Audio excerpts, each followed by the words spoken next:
এক গ্রামে এক মালু নামে ব্যক্তি তার পরিবার নিয়ে বাস করত। একদিন সে তার টমেটো ফসল দেখতে যায়।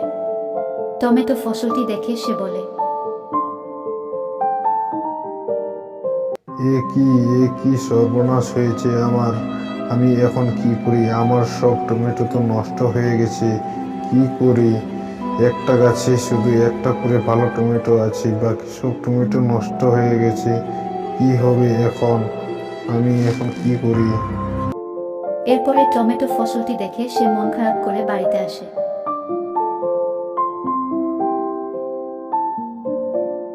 কিছুক্ষণ পরে সে বাড়িতে পৌঁছে মেয়েকে বলে,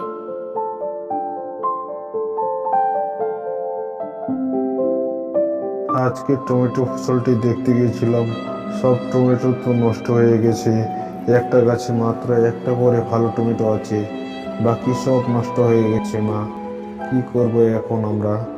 আমি এক কথা ভাবছিলাম, আমার কিছু টাকা আছে আর তুমি কিছু টাকা জোড়া দিয়ে একটা ফুচকার দোকান দিলে কেমন হয়? এখনকার বাচ্চারা ফুচকা খেতে ভালো পছন্দ করে। কথা বলেছো বউ তুমি।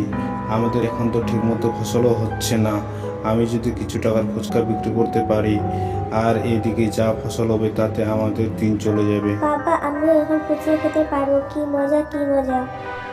এরপর দিন সকালে সে ফুচকার দোকান ধরে ফুচকা বিক্রি করতে যায়।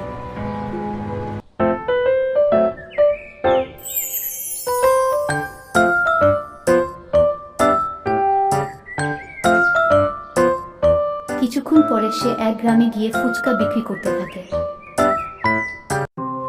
এসো এসো বাচ্চারা, কোথায় আছো? আমার নতুন ফুচকার দোকানে খুব কম দামে অনেক ফুচকা দিচ্ছি। এসো এসো বাচ্চারা, খেয়ে যাও।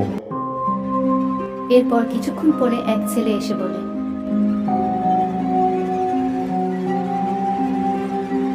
কাকু কাকু, আমি ফুচকা খাবো। কাকু, আমাকে ফুচকা খেতে দাও। কেমন তোমার নতুন দোকানের ফুচকা? খেয়ে দেখে দাও কাকু। একটু দাঁড়াও কাকু, দিচ্ছি।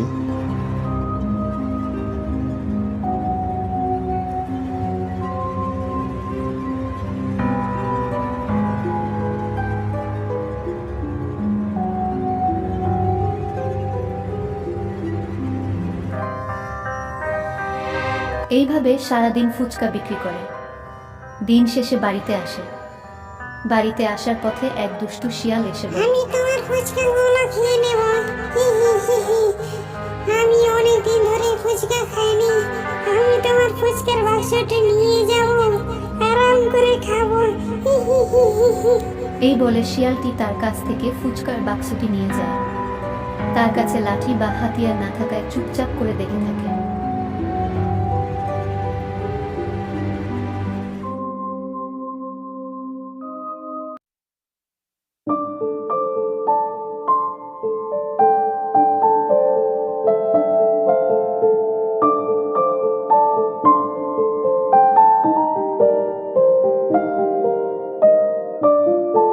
কিছুক্ষণ পরে বাড়িতে পৌঁছে গিয়ে সে মেয়েকে বলে,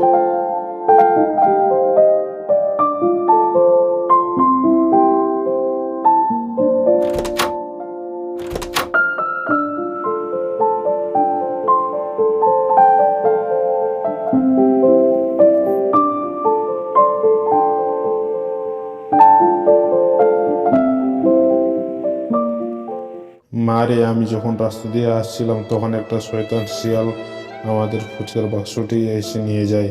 আমি তখন কিছুই করতে পারি না। আমাদের আর ফুচকা বিক্রি করা হবে না। বাবা, তুমি শিয়ালটিকে মারতে পারলে না?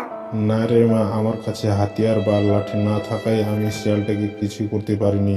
তুমি আবার একদিন নতুন করে বাক্স বানাবে আর কালকে আবার ফুচকা বিক্রি করতে যাবে, কেমন? বাবা, তোমার সাথে কালকে হাতিয়ার নিয়ে যাবে। এরপরে যদি শিয়ালটি আসে তার লেজ কেটে দিবি বাবা। এরপরে জঙ্গলের বাকি সব শিয়াল সেই শিয়ালটিকে লেজ কাটা শিয়াল বলে ডাকবে। হি হি হি হি। পরের দিন সকালে আবার সে ফুচকার দোকানটি নিয়ে ফুচকা বিক্রি করতে যায়। আবার ঠিক আগের দিনের মতো শিয়ালটি এসে রাস্তা আটকায় আর বলে, ফুচকাওয়ালা, তোমার ফুচকাগুলো খুব খেতে অনেক ভালো লেগেছে, তাই আজকে ফুচকার বাক্সটি নিয়ে যেতে এসেছি। হি হি হি হি। আমি এখন আরাম করে নিয়ে গিয়ে খাবো। হি হি হি হি। আচ্ছা তাই বেটা, একটু দাঁড়াও, কেমন দেখাচ্ছি মজা। হাতিয়ার দে।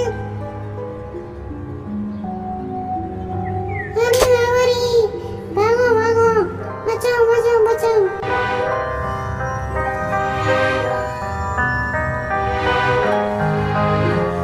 আমার লেজটা কেটে দিল শয়তান ফুচকাওয়ালাটি। আমি এখন কি করি? আমি নিশ্চয়ই এর বদলা নিব। ফুচকাওয়ালা গল্পটি পার্ট 2 দেখতে চাইলে কমেন্ট করো বন্ধুরা।